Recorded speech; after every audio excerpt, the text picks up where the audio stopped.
Luiz Fux, cheio de contradições, doutor Dimitri. Seja muito bem-vindo ao ICL Especial. Obrigado, Roberto. É um prazer estar aqui mais uma vez com vocês. César, William, muito obrigado pelo convite. Pois é, vimos um voto aí que ainda não terminou, mas pudemos pincelar aí muitas contradições, doutor Dimitri, inclusive que assanharam a extrema-direita, né? E acenos importantes, políticos, podemos dizer assim, sobre esse julgamento. Pois é, o ministro Fux deu um voto que contraria as evidências, as provas, o que está nos autos do processo. Agora, há um entendimento da parte dele, né, de que não houve aqueles crimes. Ele tenta fundamentar, trazendo juristas clássicos, trazendo discussões teóricas que, de alguma maneira, coincidem com a posição das defesas. E aí isso nos trouxe alguma surpresa, de fato, porque, embora pudéssemos prevenir que o Fux iria ter discordâncias pelo andar da carruagem, ele está desmontando completamente a peça acusatória e vai negar a ocorrência de uma armação, já negou inclusive a questão da formação de quadrilha, do crime de organização criminosa. Ele vai terminar por negar a existência de uma tentativa de golpe de Estado, vai reduzir os fatos a um mero incidente, talvez focado no dia 8 de janeiro, e olhe lá. É surpreendente a posição do ministro Fux, mas eu devo também alertar de que essa posição em nada altera o resultado final se a expectativa que temos com relação ao voto da ministra Carmen Lúcia e do ministro Cristiano Zanin for atendida, de que eles seguirão o relator no reconhecimento da ocorrência dos crimes e, na mesma medida, condenarão os 8 réus. Doutor Dimitri, prazer falar com o senhor. Eu vou lhe fazer uma pergunta, eu sei que é relativamente delicada, porque eu entendo a reserva que geralmente operadores do direito, juristas, têm no sentido de comentar a deliberação, o entendimento dos seus pares. Isso posto, portanto, o senhor me responda aquilo que o senhor achar de fato pertinente e o que o senhor pode nessa medida. O que mais me chama a atenção, particularmente, é o ministro alegar que não existe autoria e materialidade para se configurar uma quadrilha, um grupo criminoso armado e que se valeu desse tipo de expediente, porque a gente tem uma série de evidências, que, por exemplo, tentativa de derrubar rede de transmissão de energia, de explodir artefato em área federal, no aeroporto, na véspera de Natal, carros com armas que foram encontradas em posse do George Washington, enfim, tudo que indica que existe uma organização criminosa e que essa organização criminosa se valeu de armas para tentar derrubar o nosso processo republicano. E agora, esse voto, como eu vejo contraditório, confuso, esquisito pra caramba, o ministro tenta dizer que esse não é o caso, que não existe indício sólido bastante para se caracterizar organização criminosa. Como é que o senhor avalia esse trecho específico do voto do ministro Fux, por favor? César, eu fico muito tranquilo para responder a sua pergunta. E eu vou na direção do seguinte: é a primeira vez que o Brasil se coloca para julgar tentativa de abolição do Estado Democrático de Direito e golpe de Estado. Esse é o momento em que a jurisprudência do Supremo vai ser consolidada em torno dos contornos de como se dão esses crimes. E o que o ministro Fux está fazendo é esvaziando esses tipos penais. Claro que tem uma finalidade, a finalidade é absolver os réus. E aí me parece que isso está muito numa lógica de uma identificação entre o ministro e esses réus. Uma identificação ideológica, não diria política, mas ideológica entre os ministros e os réus.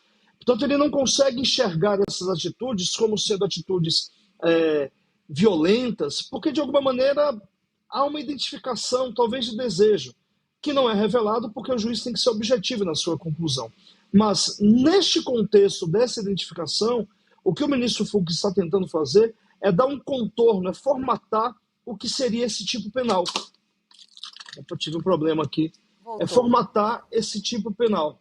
E aí, a impressão que se tem é que ele vai, de alguma maneira, esvaziar esses tipos penais, né?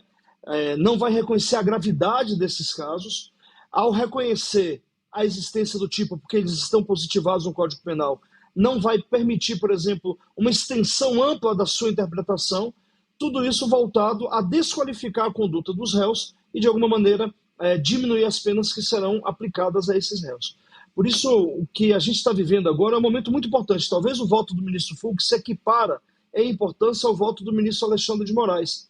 E a razão disso é justamente qual é a conformação que a jurisprudência do Supremo Tribunal Federal dará a esse tipo penal, a esses tipos penais, abolição violenta do Estado Democrático de Direito, golpe de Estado, desenhar bem tudo isso, para que isso sirva como um entendimento uníssono, consolidado de agora em diante.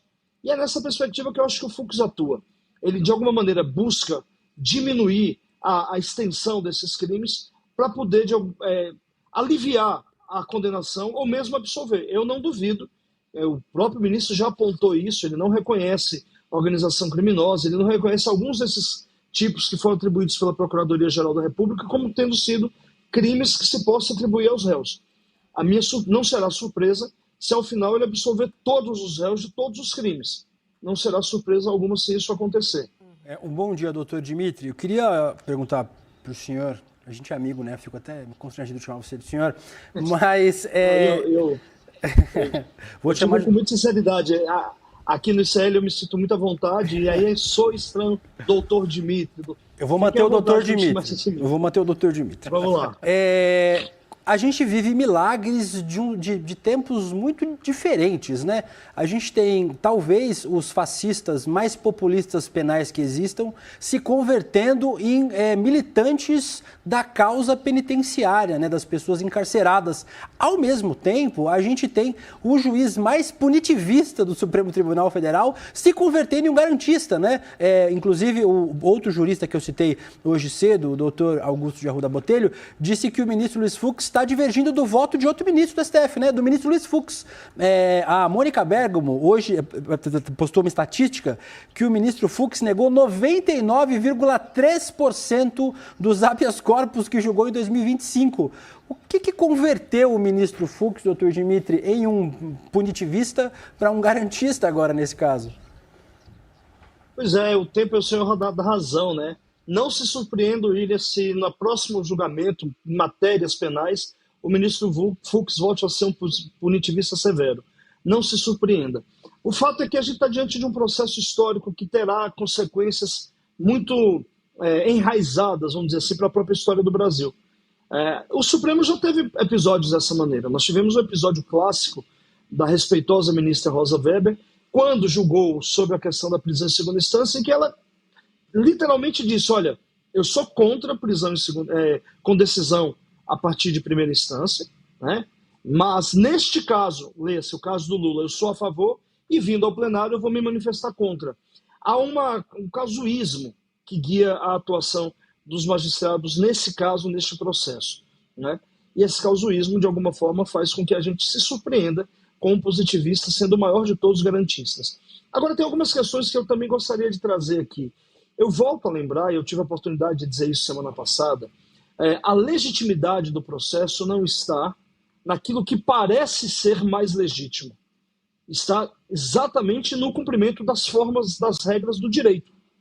Hoje eu ouvi com muita atenção o ministro Fux falando que a quantidade de provas era excessiva e mesmo ele teve dificuldade de ter acesso a todas essas provas para poder formular o seu voto. E aí ele alega, ele acata a preliminar de cerceamento de defesa. Isso é muito grave. Isso é muito grave, porque cerceamento de defesa é algo que gera absoluta nulidade do processo. O processo só é legítimo se ele tiver a defesa plenamente assegurada, a defesa contraditória. Mas o que o ministro não ponderou é que os atos processuais estiveram de acordo com os prazos estabelecidos na legislação. Portanto, ele cria um argumento que é político e não jurídico, que certamente reforçará a atuação das milícias digitais e de toda a extrema-direita para fazer não uma discussão jurídica, mas sim política em torno deste processo. Pois é. Doutor Dimitri, rapidamente uma última pergunta, porque o ministro Luiz Fux chegou a citar, né, o caso do Petrolão. O senhor acha que esse voto dele, ele abre brechas para que um dia, no futuro, o julgamento possa ser cancelado ou anulado? Então, Roberto, a sua pergunta é excelente. Eu já tenho visto muita gente dizendo exatamente isso, né? Agora, com o posicionamento do Fux, a gente vai conseguir anular, vai para a Corte Interamericana de Direitos Humanos, e a resposta dependerá do resultado final do julgamento. Se o ministro Fux ficar isolado na sua posição e a ministra Carme e o ministro Zanin seguirem o relator, esse voto do ministro Fux não terá nenhum efeito jurídico. Ele poderá repercutir politicamente. Juridicamente não tem nenhum efeito. Portanto, isso não ensejará futuramente anulação do processo por uma posição minoritária do ministro Fux. Isso pode trazer argumentos para você, por exemplo, recorrer ao Pleno do Supremo Tribunal Federal ou às Cortes Internacionais. Só que, independente da posição do Fux ou do ministro Alexandre, a possibilidade de você ingressar com recurso, seja no Pleno do Supremo ou em Cortes Internacionais, está garantida. É parte do processo, é parte do procedimento judicial. Então não há nenhum problema de você recorrer da decisão. E acho mesmo que se houver um recurso, por exemplo, para a Corte Interamericana, passando pela comissão, ele será derrotado. A minha experiência junto aos sistemas internacionais de direitos humanos vai apontar de que haverá uma derrota. Os sistemas reconhecerão que houve uma tentativa de golpe de Estado. Agora, daí a dizer que eles terão êxito, é uma outra história. A possibilidade de recurso está garantida independente da posição do ministro Fux. O que pode mudar a situação é se esse voto deixar de ser minoritário, seja no âmbito da primeira turma ou no âmbito do pleno. Eu, particularmente, não acredito que isso possa acontecer. Já vi alguém dizer assim, mas se o Tarcísio... Olha só a elucubração. Se o Tarcísio for eleito, entre 2027 e 2030, ele terá a possibilidade de mudar os ministros e isso poderá gerar uma nulidade do processo. Isso não existe. Isso não existe. Se eventualmente algum candidato de direito ou extrema-direita for eleito e no curso da vida cotidiana do Supremo alterar os ministros, esse processo terá transitado e julgado. A menos que haja um fato absolutamente novo e surpreendente, você poderá suscitar a retomada do processo. Mas em transitado e julgado, isso inclusive é muito difícil que aconteça. E não há fatos novos a serem revelados diante daquilo que foi exposto, inclusive, pelo voto do ministro Alexandre de Moraes. Eu particularmente acho que isso está dentro de um contexto de criar uma certa emoção na sociedade e um argumento de dizer, olha, nós vamos lá, tá?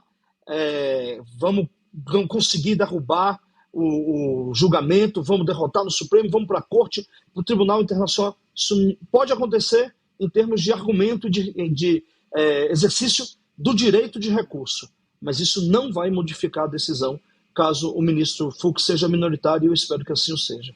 Tá certo, doutor Dimitri Salles, obrigada, viu, por participar aqui conosco e nos trazer luz a algumas posições que só o juridiquês responde. Obrigada e um bom dia. Eu que agradeço. Uma boa tarde. Agradeço, eu sigo acompanhando esse julgamento e à disposição do ICL de todos vocês. Muito obrigado.